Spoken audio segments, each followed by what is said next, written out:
L'Àvia Pirata és una novel·la d'aventures molt divertida pensada per nens de 6è o primer d'ESO. Us heu d'imaginar una illa, es diu l'Illa de la Fortuna, i està enfonsada sota la superfície permanentment, excepte un dia cada 40 anys que emergeix. És una illa encantada. Quan emergeix, surt amb tot un munt de tresors. Això fa que tots els pirates la vulguin trobar just aquest dia que emergeix sobre la superfície per agafar el màxim de tresors abans no es torni a enfonsar. Doncs bé, fa 40 anys, l'àvia pirata, que en aquell temps era jove, i el seu marit la van trobar. El que passa és que el marit no va ser temps de sortir de l'illa abans no es tornés a enfonsar. I s'ha passat els últims 40 anys encantat amb l'illa pirata, sense poder-ne sortir.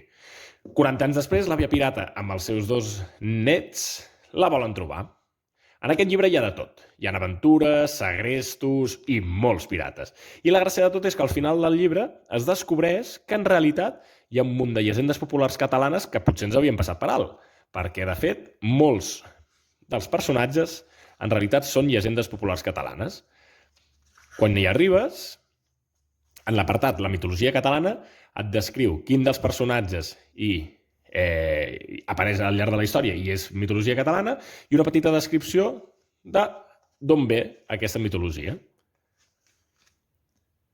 L'activitat pensada per a primer d'ESO de l'Àvia Pirata la fan els escriptors, que són creadors d'un podcast infantil en català dels més escoltats. Ens expliquen què és això d'un podcast, com es fa i curiositats sobre el procés de creació de l'Àvia Pirata.